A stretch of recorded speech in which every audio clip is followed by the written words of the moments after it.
Започна подкастот Пола саат. Овде денес сме со асистент Ана Марија Тасева, асистентка по физиологија и патофизиологија на Факултетот за медицински науки на Универзитетот Гоце Делчев и специјализант по кардиологија во болницата Жан Митрев. Добре дојдовте, асистентке, како сте? Добар ден, Ирена. Најпрво благодарам на тебе и на целиот тим на ГоЦМК за поканата за овие 30 минути што ќе се дружиме. Нешто што еве мене и сите студенти најмногу не интересира, зошто одлучивте да станете асистентка и да продолжите да работите со студентите, но од другата страна на катедрата. Знам дека вие дипломиравте во 2019 година, но веднаш потоа станавте асистентка. Најпрво, уште додека бев студент, главна преокупација освен учењето, значи од секогаш сакав да имам и дополнителни обврски. Така да покрај тоа што бев вклучена во организација на конгресите и на симпозиумите кои што ги организиравме јас и моите колеги, во 5-та година од деканат ме ангажира како демонстратор на предметот физиологија. Така да, значи во 5-та година и 6-та година бев демонстратор на физиологија, тогаш и на медицинска психологија.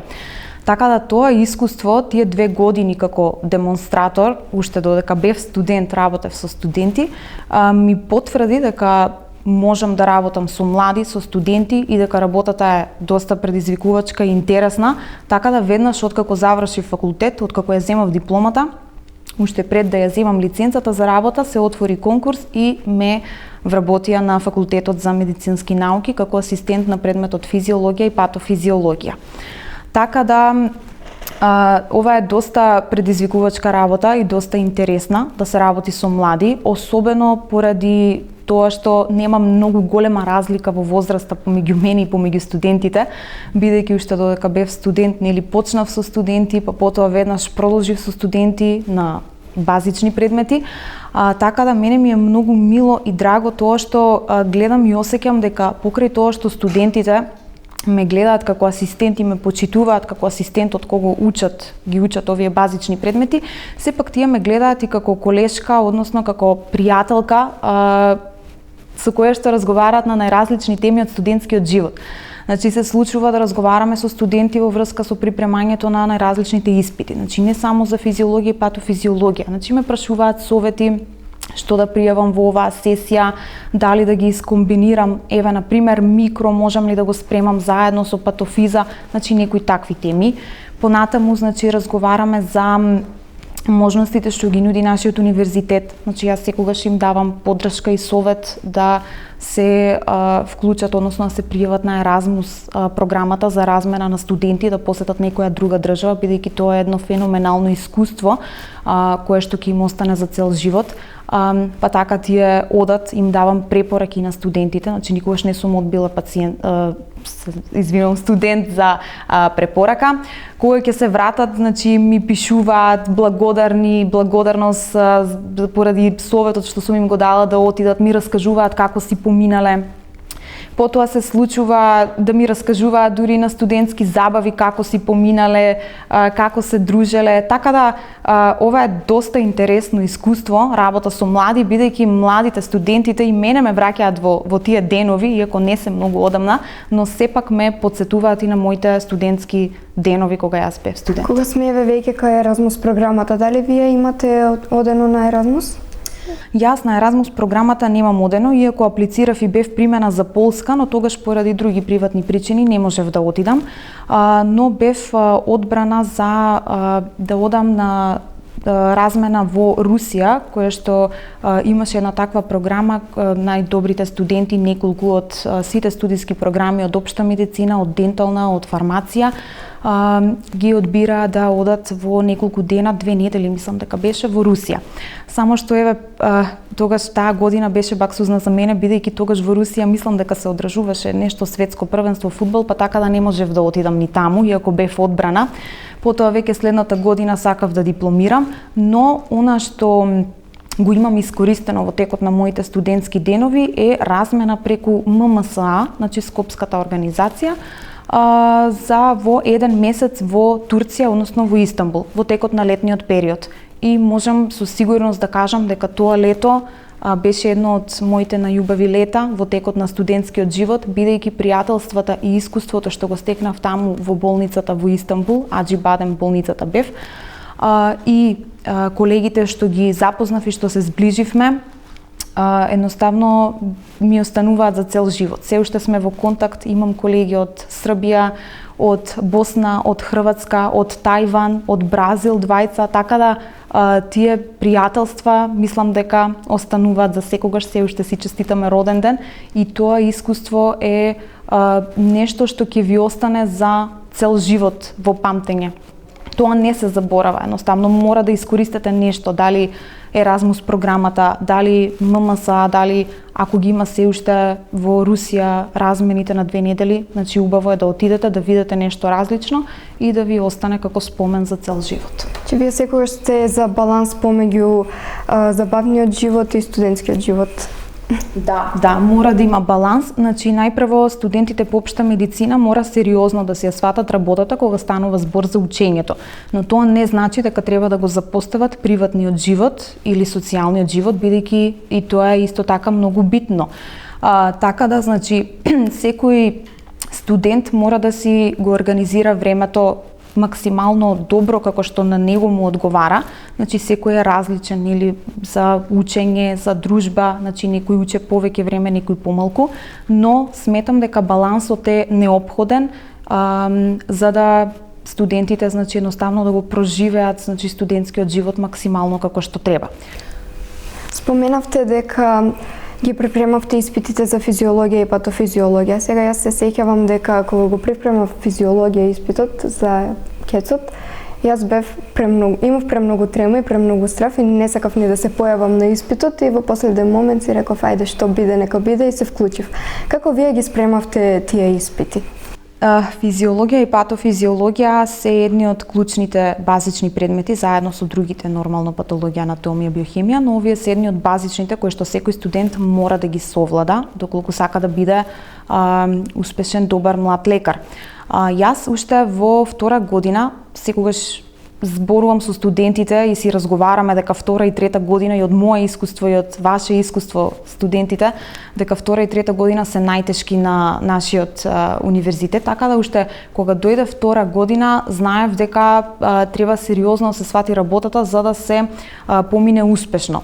Така да значи уште на старт физиологија 1 почнав да учам и да го спремам доста добро уште и за првиот и за вториот колоквиум. Така да, значи, кога дојде јануарска сесија, искрено мене ми е омилена јануарската сесија, бидејќи има еден период на распуст од околу 21 ден, во кој што можат студентите да ги припремаат испитите, нормално и да пријават нели во прва или втора декада, ако успешно ги поминале и колоквиумите. Така да, значи, јас физиологија 1 го спремав доста добро за колоквиумите, за првиот, вториот колоквиум и практичниот испит. Потоа тој период од 21 ден ми беше сосема доволен да го совладам предметот, значи да го учам само физиологија, бидејќи во прва декада го полагав само физиологија 1, не го мешав со другите предмети, бидејќи и самите знаете искуство може повеќе да се збуните, мислам потребно е стварно да обратите внимание на тој предмет и тогаш успешно го положив физиологија 1 во првата декада. Во втора декада си полагав други предмети. За физиологија 2 овде јунска сесија не беше возможно да го пријавам и да го полагам во јунска сесија, бидејќи го немаме тој период на распуст, особено и поради тоа што во тој летен семестар имаме 8 предмети, значи тоа е најобемниот семестар, така да значи овде знаев однапред дека нема шанса да го спремам, иако го учев за колоквиуми, така да сама си го оставив физиологија 2 за да го учам летото и да го полагам во августовска сесија. Така да тој летен период, покрај тоа што имаме време за одмор, имаме време и да ги спремаме тешките и обемни предмети. Особено ако сакаме убаво да го совладаме тој материјал. Така да јас физиологија 2 го полагав во августовска сесија со тоа што убаво го спремав летото. Ова искуство ми беше важно со физиологиите и за патофизиологија, така да го направив скрос истото. Само што патофиза 1 значи полагав исто така во прва декада со убаво спремање во текот на целиот семестар, континуирано учење.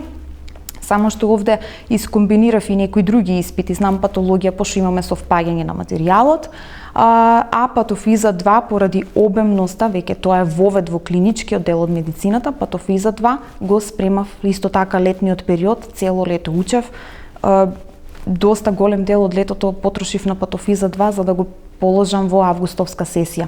И затоа, значи, на студентите никогаш не им викам да ги пријавуваат сите испити, напротив, значи треба да си дадат време да ги спремаат испитите, особено обемните испити, подобро, да ги совладаат материјалите и потоа да ги пријават да ги полагаат. Значи не мора да се брза, не мора да се положи се во една сесија, има време, значи се ќе си дојде на свое место само ако сакат да научат.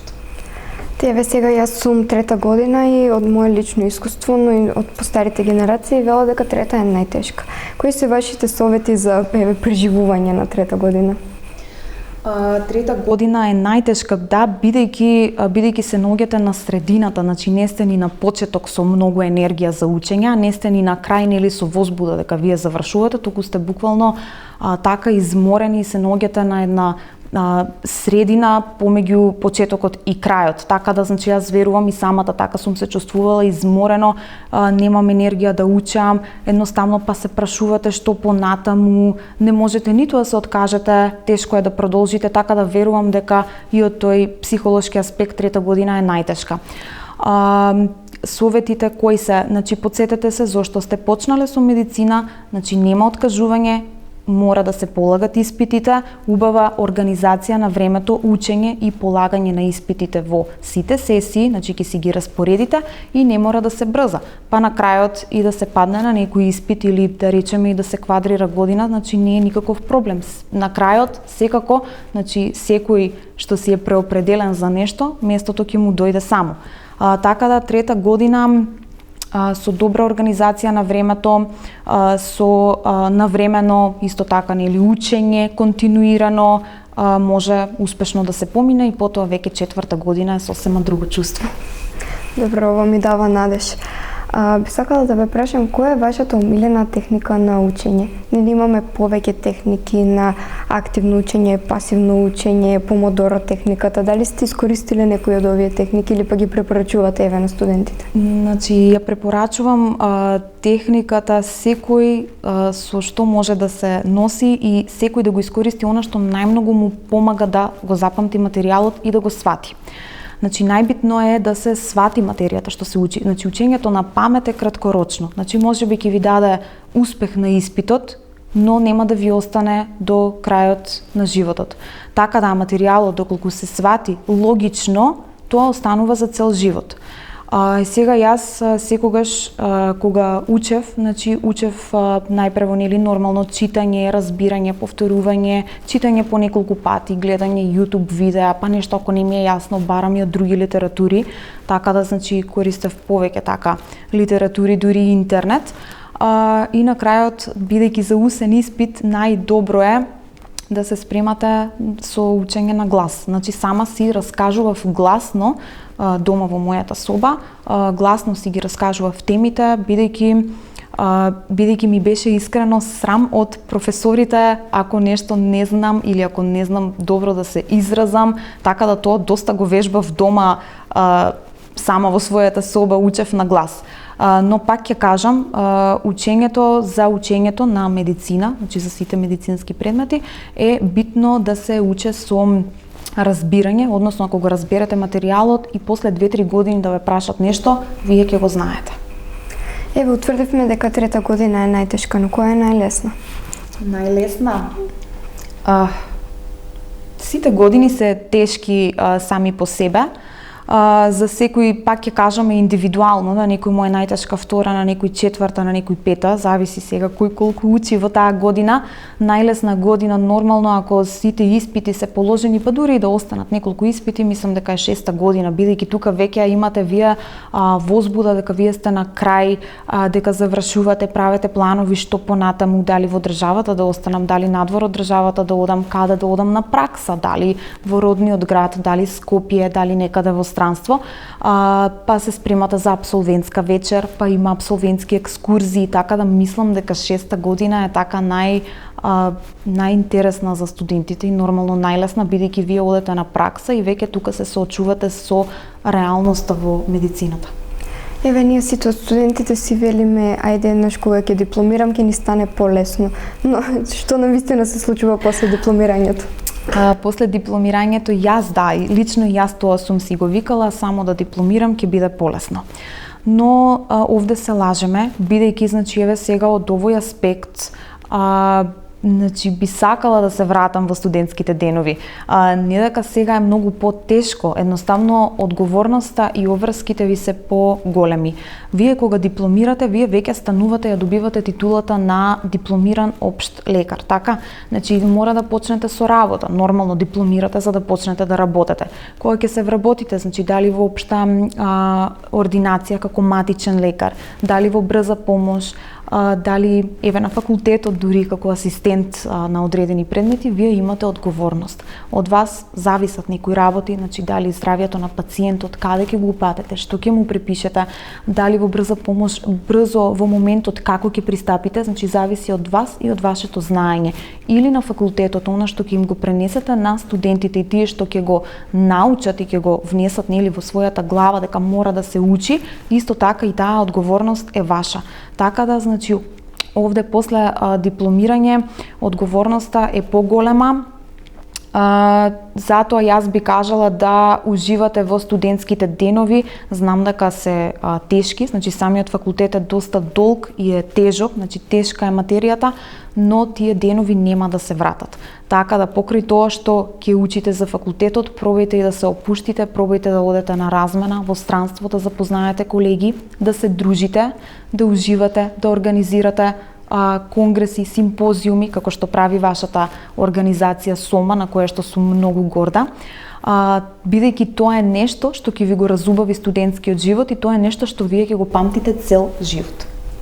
Па да, еве, јас сум дел од тимот на СОМА и навистина сметам дека е важно за младите да имам вакви организации и што повеќе да работат овие организации. Дали вие еве како студент сте учествувале во ваквите организации? Да, дефинитивно. Јас дури уште во прва година, значи студент, тогаш се сеќавам дека прв пат се организираше конгрес за фармација на нашиот универзитет. Јас бев вклучена во организацијата, значи јас од општа медицина, студент на прва година, бев вклучена во организацијата на Конгресот за фармација, бидејќи и самата, уште кога се запишав на факултет, знаев дека покрај учењето, што го имав како обврска, сакав да имам и други обврски како студент. Така да, значи, почнав уште од прва година со тие организации. Најпрво помагав на фармацевти, помагав на стоматолози. Потоа, значи, кога поминаа втора и трета година, овде тука не можев ништо да организирам, беше стварно тежок материјалот, нели учењето. Потоа веќе во четврта година ние формиравме наша организација, тогаш не и дадовме име како сегашната ваша СОМА, но ние имавме и наша организација, студенти по општа медицина од повеќе студиски години, од 6-та, 5-та, 4-та, 3-та, јас бев 4-та, почнавме со организација на конгресите по општа медицина. Организиравме 2 многу успешни конгреси на кои што поканивме професори од нашиот факултет, поканивме професори од странство, од болниците, значи од Скопје, од Систина, од Жан Митрев болница, така да, значи, ги собиравме од сите места успешни доктори, професори да ни презентираат на најразлични теми. Организиравме работилници, значи беше нешто како конгрес работилница од различни области и сето тоа, значи, го направивме ние студентите, нормално начело со и поддршка од деканат и од професорите, како и нели донации од болници за сето тоа да се организира, и затоа можам да кажам дека тоа искуство и таа дружба што ја имавме додека сето тоа се организираше, тоа ќе ми трае за цел живот. И да кажам дека и студентите треба да се вклучуваат активно, да учествуваат во тие конгреси со некој труд, со кейс репорт, значи треба да ве поттикнуваме да се вклучувате и во науката. бидејќи значи ако одете на конгреси во странство ќе видите дека се повеќе млади презентираат на конгреси, дали со пострепрезентација, активно учество, пасивно учество, значи мора да учествувате во конгресот.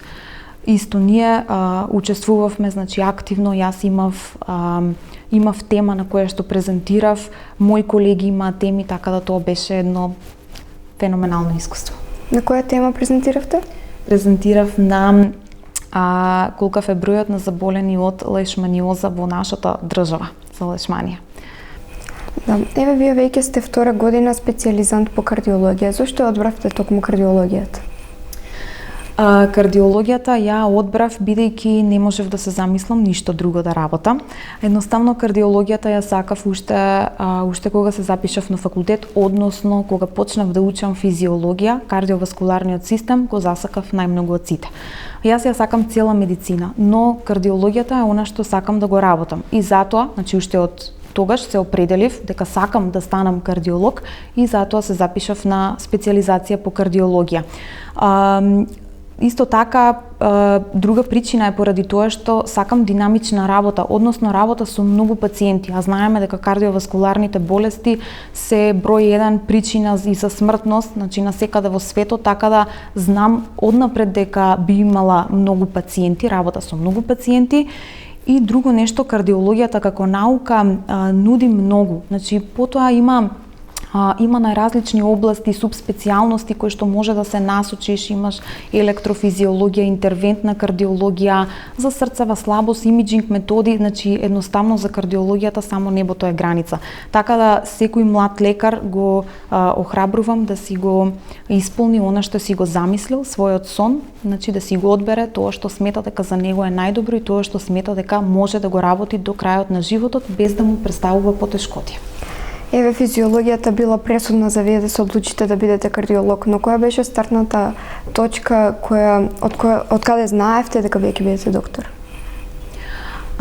Уште во основно училиште, значи овде пред да се запишам на средно училиште, јас завршив средно гимназиско училиште, но тогаш мојата желба беше да се запишам на медицинско, но знаете во тој период некако гледате таму каде што ви оди друштвото и другарките, пријателите, нели, таму да бидете и вие, да бидете заедно со нив. Не сгрешив што запишав гимназија, бидејќи имам некои општи познавања, начинот на учење, континуирано учење ми од гимназиското образование, но уште тогаш сакав да се запишам на средно медицинско училиште, за да добијам некоја нели практична основа.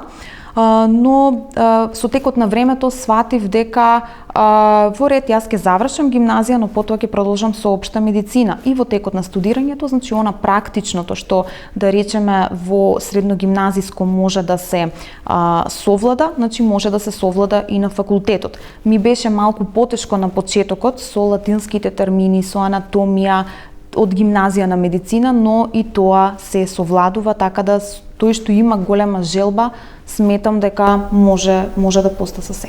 Еве, јас сум со средно гимназиско, некако во слична ситуација. Дали сметате дека таа пракса што ја имале учениците во средното медицинско може некако да се надокнади на факултет? Да, може да се надокнади на факултет со тоа што значи после завршување на семестарот вие може и треба да одете, значи така и од факултетот е правило, значи студентите да одат на летна пракса.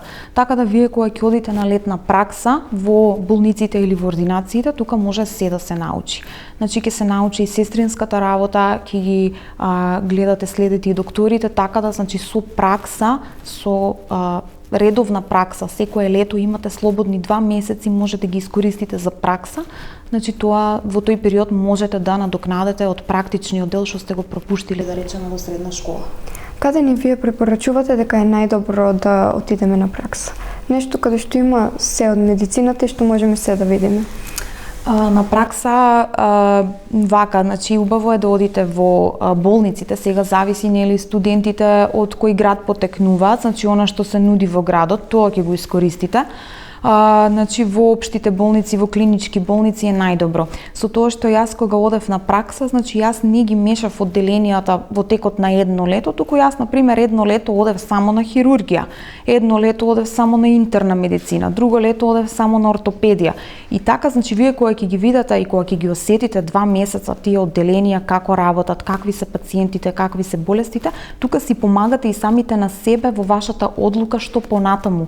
Дали тоа ви интересира и ве влече, дали пак нешто друго. Така да, значи, тие пракси се многу важни. Ви кажав, и во нашата држава, и ако имате можност, одете и во странство, затоа што таму веќе е многу поразлично од кај нас. Знаеме дека еве да се биде доктор носи многу предизвици, можеби повеќе психички и морални отколку физички, но еве дали некогаш сте се соочиле со некаков предизвик во текот на вашата работа или пак кои се најголемите предизвици со кои може да се соочи еден доктор и како тие да се надминат? Најголемите предизвици со кои што може да се соочи еден доктор.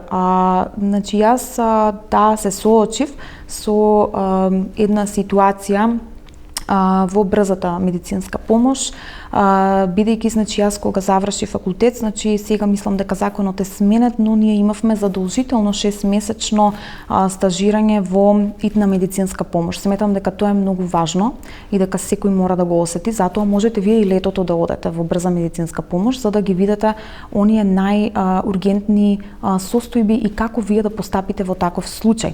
Така да, значи, само што завршив факултет, покрај тоа што се вработив нели на факултетот, одев паралелно и во итната медицинска помош и тука докторот, значи, кога ќе отидеше на терен, да речеме јас ако останев во амбулантата, значи ми доаѓаа пациенти со кои што еве сама се соочуваш како да започнеш со прегледот, што да дадеш, како да постапиш. Имав еден случај, значи отидов јас на терен, за кој што го најавија како полесен случај, но кога отидов буквално женичката падна во несвест, па сега, значи, мерење крвен притисок, па што да се направи, па инфузија, па веднаш транспорт до болница, така да тие се некои предизвици кои што со текот на времето и искуството нормално се надминуваат, но мора да почнете и да тргнете нели со таа работа за да дојде самото по себе полесно надминување на предизвиците.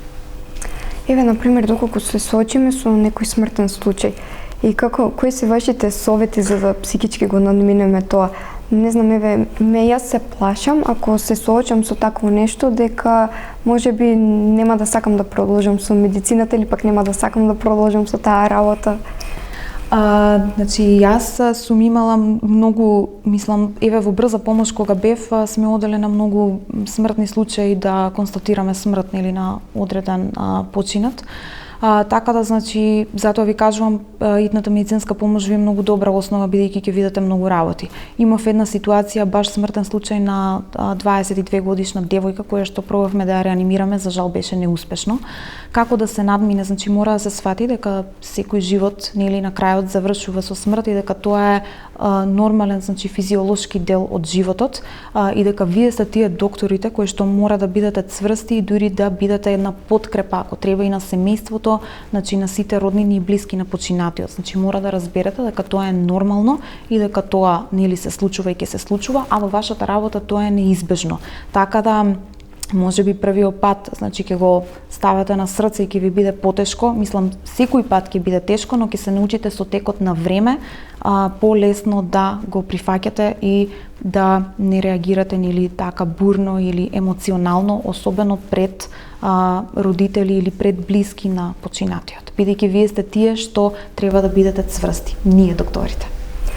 И уште нешто ме интересира, еве вие сте заклучили уште од многу рано дека сакате да бидете кардиолог, но еве кај студентите кои се уште не знаат што сакаат да бидат, како полесно да се определиме која е нашата област за специализација? Вака јас и тоа ме прашуваат студентите, значи кога си правиме муабет асистентке како да се одлучам што да правам.